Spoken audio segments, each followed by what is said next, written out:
Guess what? You ever heard that, is it a joke? What came first, the chicken or the egg? I've got one for you.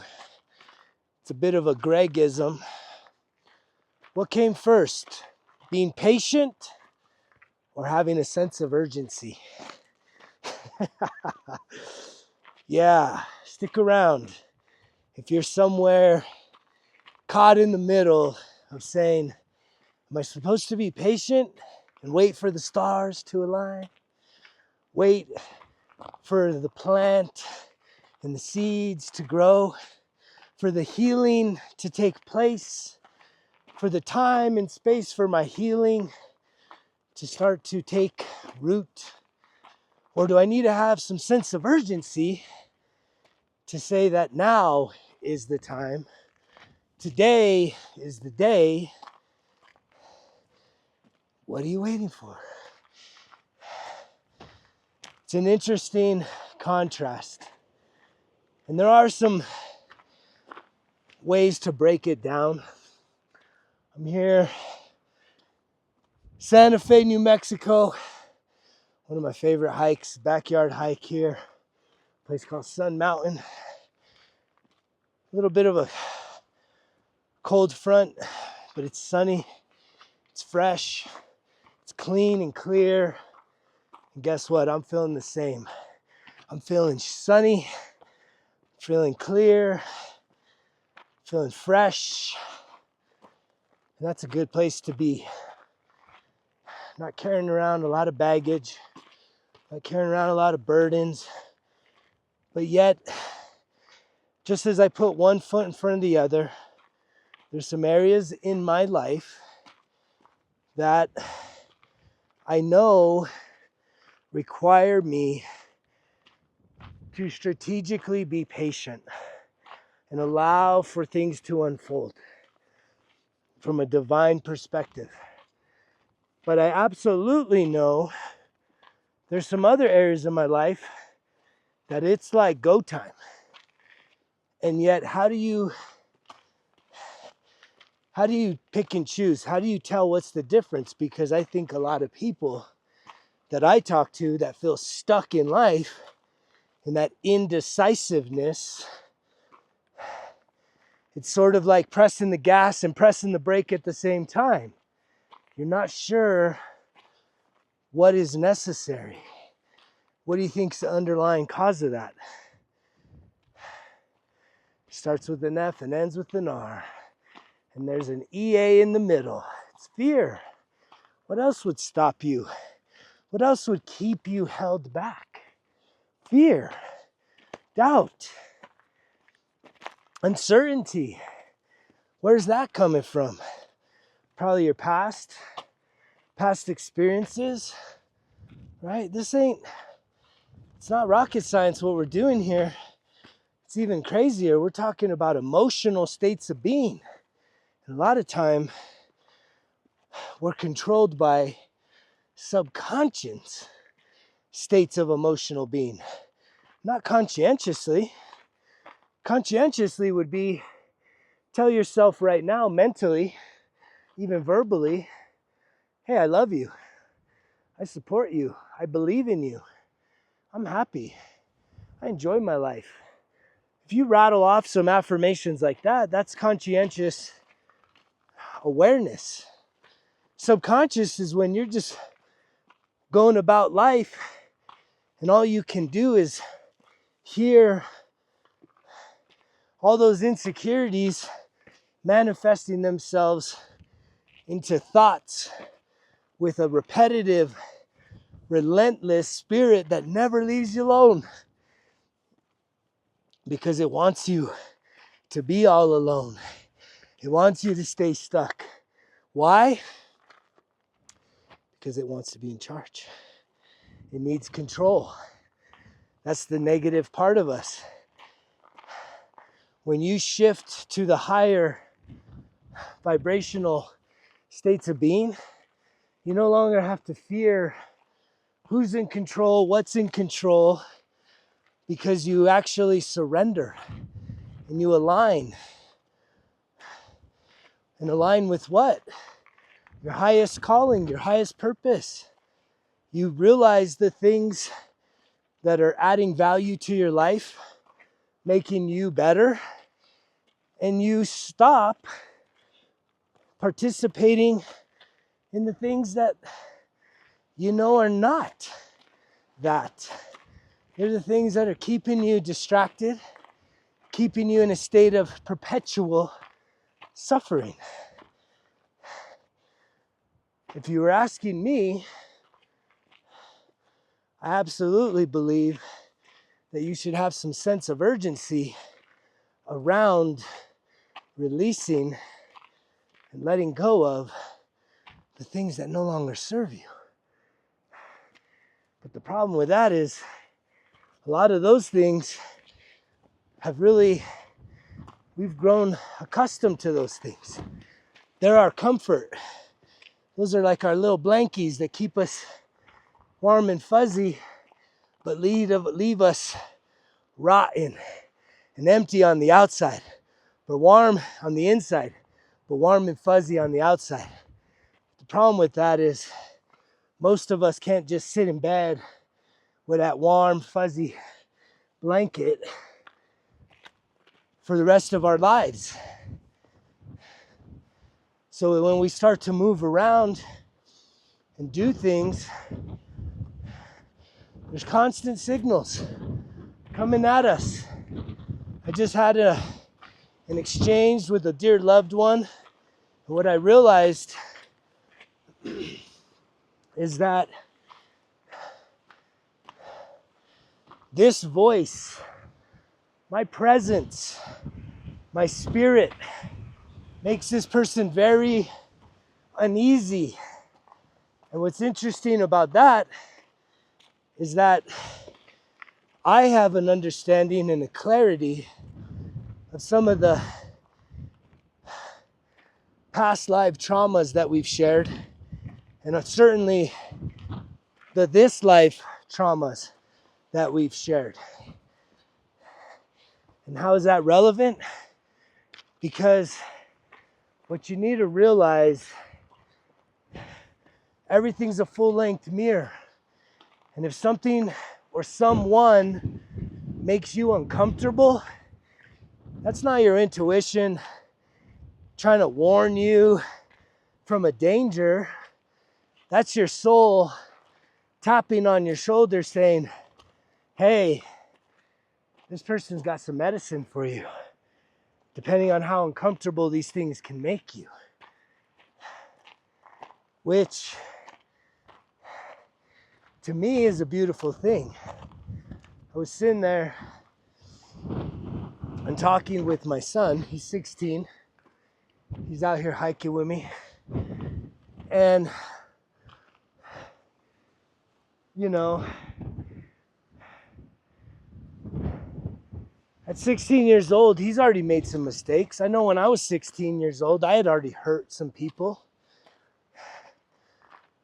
The thing about it is, we have a hard time admitting that we've hurt someone else. Why? Because most of us, by design, we're focused on what's hurt us. That we don't even realize that subconsciously, that we have hurt a lot of people in our lives. And that was really the major pain point of me turning my life around. Is I was becoming more and more awakened to the fact that I could not handle hurting people anymore. That's what got me so locked in on this journey, you guys, 13 years. I was so exhausted and bankrupt from hurting people I love and not understanding why. That was the painful thing, is I didn't understand why. Why am I so uncontrollable? Why do I keep doing this? I can't do this anymore. And I absolutely went on relentless warpath with a sense of urgency. There was no patience. When I hit my rock bottom 13 years ago, we're not talking about a patient man, although I didn't know what 13 years of setting out on this journey would lead to. And it hasn't been easy, just like this trail. I love the trails that go straight up to the top of something. So if you hear my breath,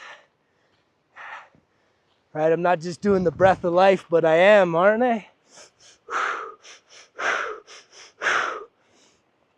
But I'll stop for just a moment to catch my breath, knowing that I'm someone that I love being active. I love getting the heart rate going and doing hikes, exercise. Even today I hit the gym and really got the breath going.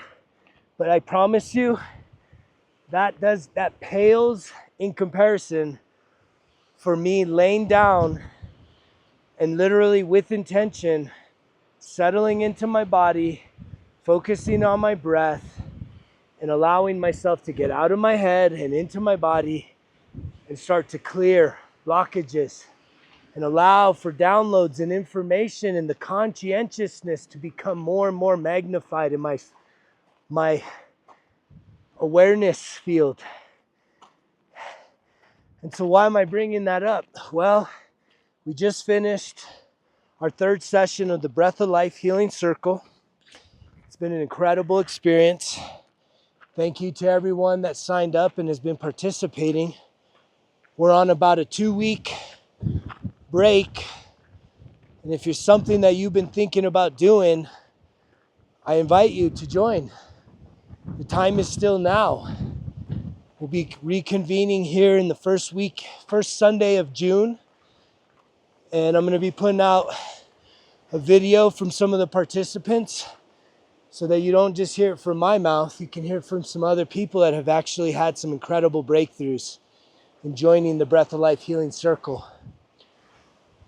And yet, I'll rewind it back to hitting that rock bottom and knowing that at the root of that was I was on a self-destruct, self-sabotaging, fast-paced trajectory straight to the bottom. And I hit that motherfucker and it hurt. And when I came to my senses, I knew deep down inside that I was tired of doing that to myself. I was tired of all the self-medicating vices like the drink and the smoke and everything else I was using to distract me. And yet I know that if you're hearing this message, it's not an accident. And I had to tell that to a family member earlier that was being activated.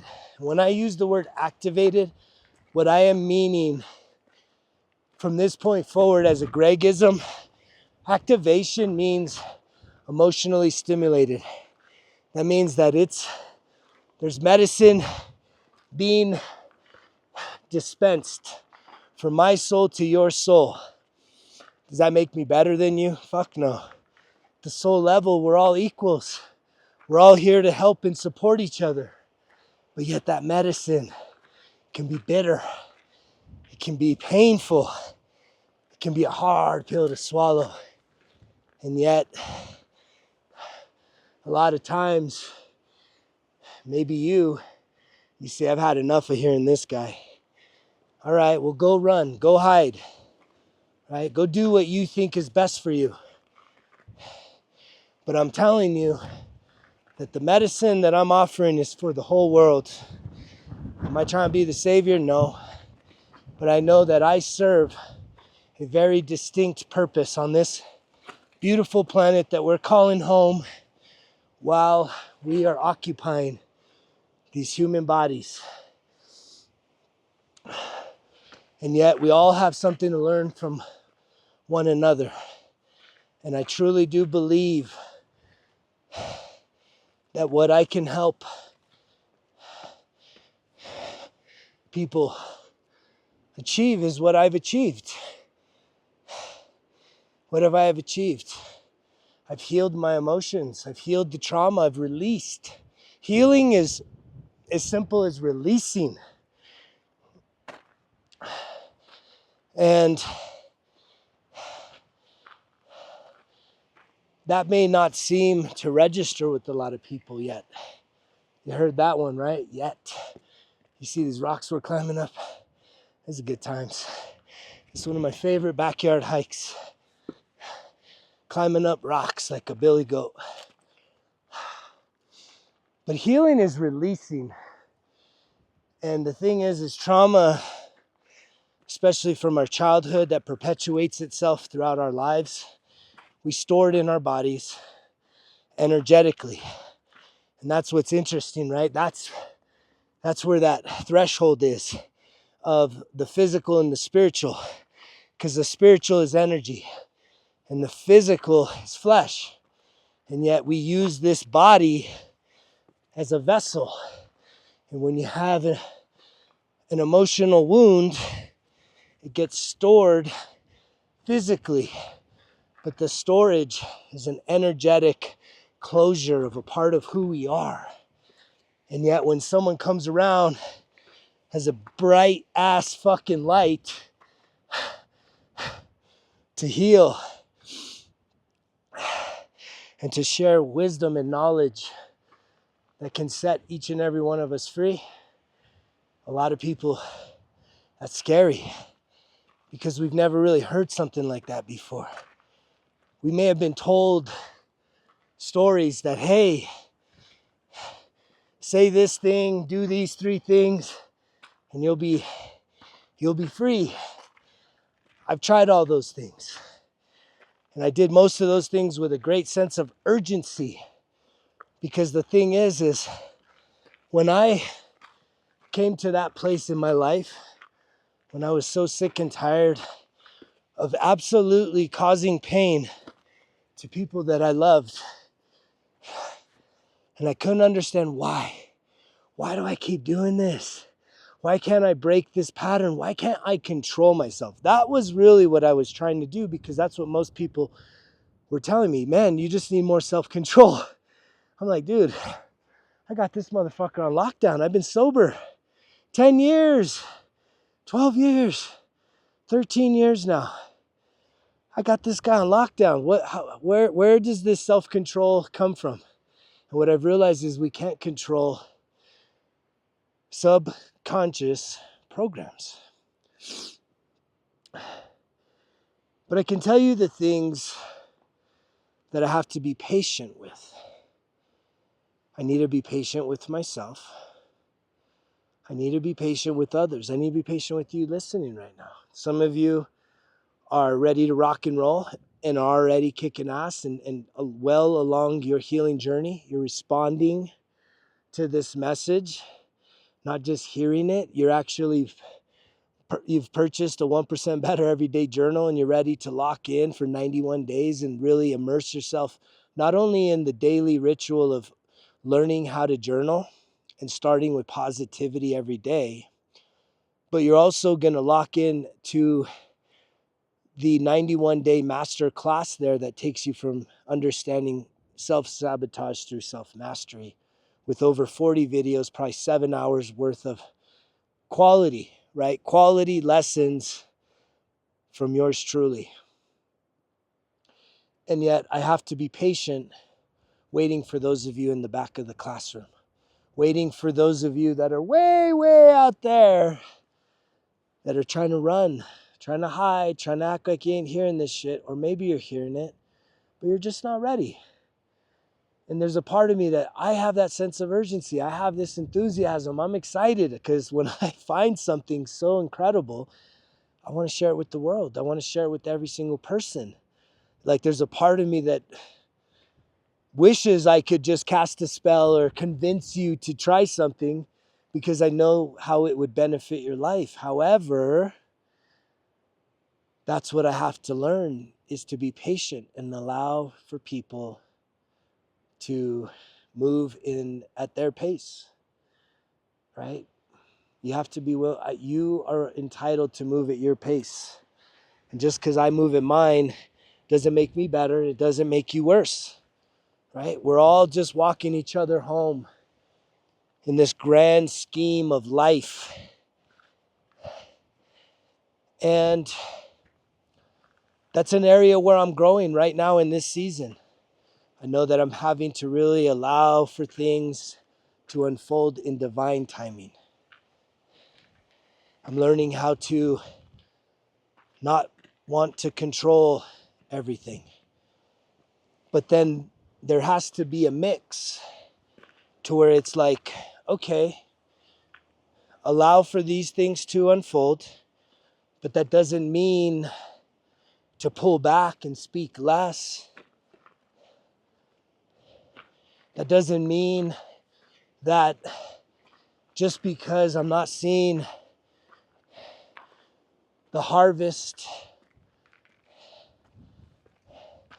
that my labor is in vain, that my efforts are not being received. A lot of my life, I felt like I've been behind, when in actuality, I now see myself as being the trailblazer. I see myself ahead. And yet a lot of times I have to pause and look back on that journey I've been on and realize not everybody is cut out in this lifetime to do the things and experience what I've experienced. But those of you that are hearing this message, make no mistake about it. You're chosen. You're being called. You're being activated. And if you need greater support, you should reach out. If you need that accountability, it's no longer a journey that we need to do alone. I think that's been one of the biggest lessons I've learned probably the past 12 months, is that regardless of where you are along this journey,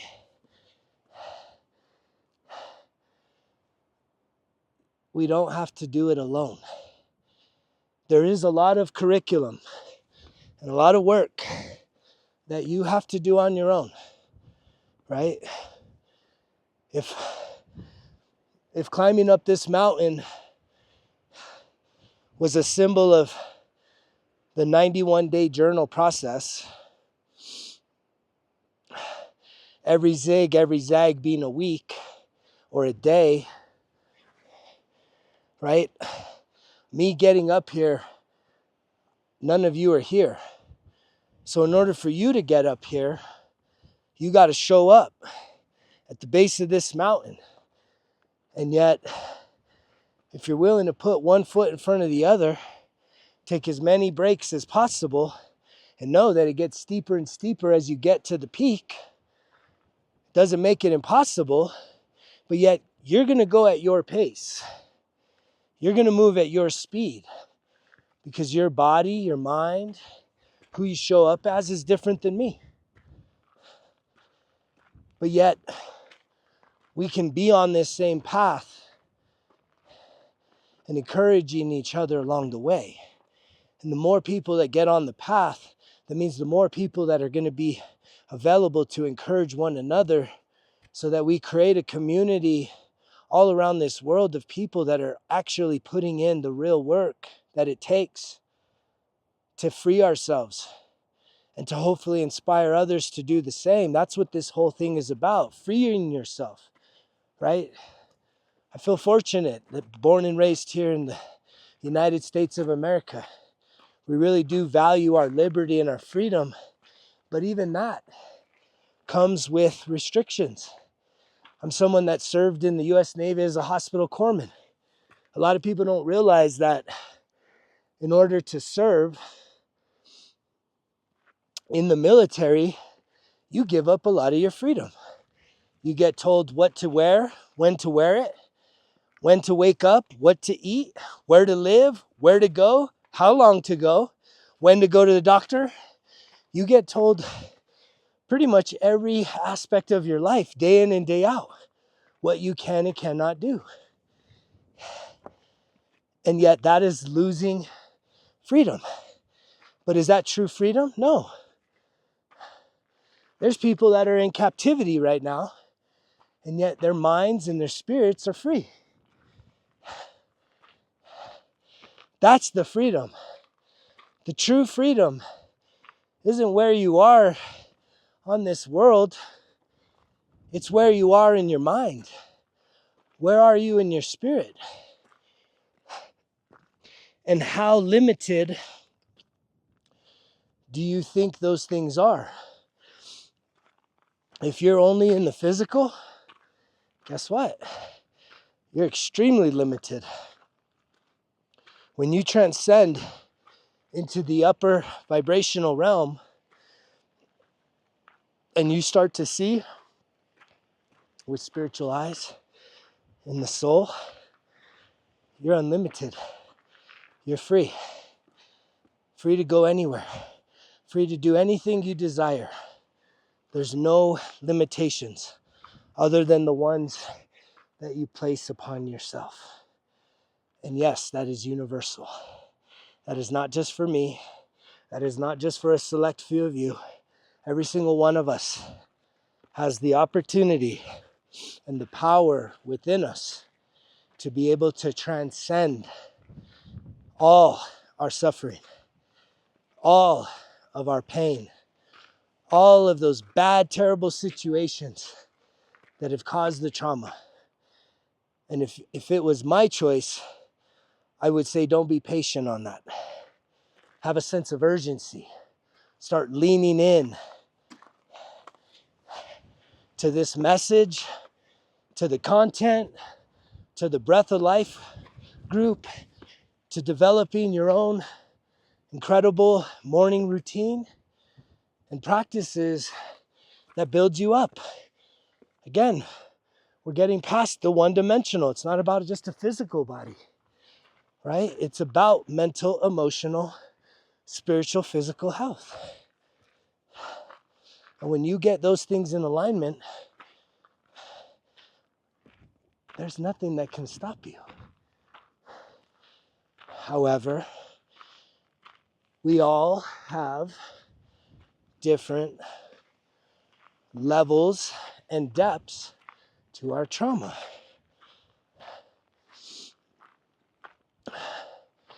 And that means that unlike a lot of the religious experiences that I tried out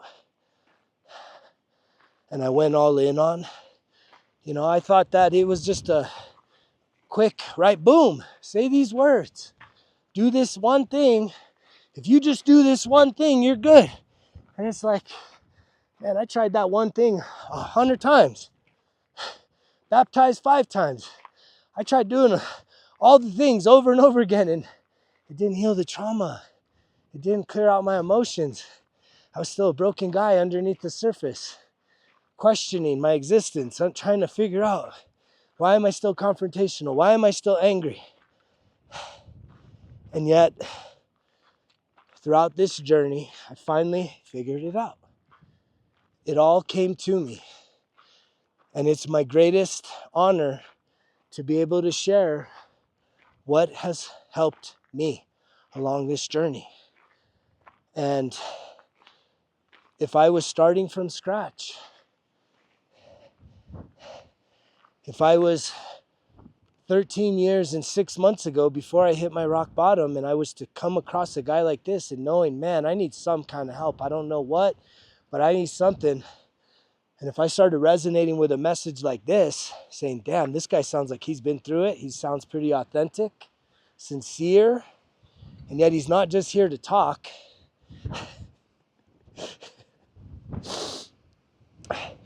Which is objective. Some people think I'm only here to talk, right? However, we have something called the 1% Better Everyday Journal, Volume 1. Getting ready to publicize volume 2, and then a volume 3, and then a volume 4. And then guess what? There's something called a transformational F journal, which is a 12-week program, in-depth program that takes you from self-sabotage to self-mastery. And it's kind of like the volume 1 through 4 creates those basic daily habits for you to go even deeper in the 12-week master program here at Results Kill Excuses. So it's not just about talk, it's about the walk. It's about being authentic, living the life.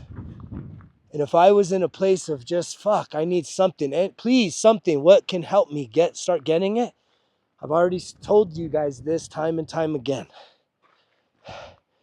You got to be willing to give up the vices. Chemical dependencies got to go. You got to clear that out. If you need that, this isn't it. There's plenty of things that'll say, oh, no, you're good, man. You can go ahead and keep smoking some herbs and doing that. To me, weed is low vibration. Alcohol, poison. So you got to kick that shit. Then you got to be willing to ask for some help. Which means asking for help means you got to be teachable. You got to be willing to be vulnerable and allow other people to have a say-so in your life. People you trust, people that can hold space and not just be judgmental, but are people that are living a life that you want to emulate. And then second, it's like find a community to connect with so that you have some accountability. That's what the breath of life is all about. It's bringing people together on a weekly basis for us to celebrate life, celebrate this journey, connect, reflect, right? So we don't feel like we are all alone when people are opening up about the things they're dealing with. It's like, it's refreshing. It's fucking refreshing, man. No editing, no worried about being canceled. You can just share your shit. And then we're doing visualization, so you're really tapping into higher aspects of yourself. Seeing that you're not alone even by yourself. There's so much around you. I had a download today where I was in breath work and I was clearing out energies and pain points in my heart with people that I had past experiences with. And I was like, okay, is that everyone? And this name came up.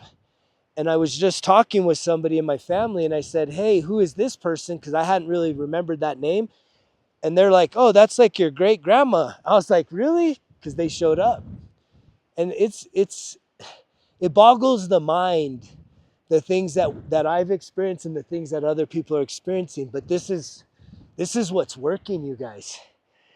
So it's being able to do the visualization and then the breath. The breath is so powerful. Not just breathing from cardiovascular exercise, breathing to expand your awareness with your soul. That is what we're tapping into here. And I invite you to join me on this journey. I truly believe with all my heart, with all my soul, with all my strength, that my soul and your soul have agreed to work together. And that's not just you listening, and that's not just me talking. That is literally you taking the action necessary to sign up for the Breath of Life group, to get yourself a 1% better everyday journal and start at least seeing if the things that have worked for me along my 13-year healing journey can start to work for you on your life's path. I believe it's possible, especially if you're connecting with this. If this message goes right over your head, it's not for you. But if it's landing right square in the heart, into the soul, it's time. It's time to take that step. That's that sense of urgency. There's nothing about being patient. Patience may be waiting for me to ship it to you. Patience may be waiting a few weeks for the Breath of Life to re-up for the June session. But patience, I think a lot of people, it's complacency. You've gotten comfortable, you're settling, you're complacent, you're apathetic. Guess what? That's low vibration. You're carrying around a lot of shit. What did I say earlier about healing? Healing is releasing. It's letting go. It's time to let go. And I'm here to show you that way. Join me. You know the drill. Results kill excuses. Because if it was easy, it wouldn't be worth it. Greg's out.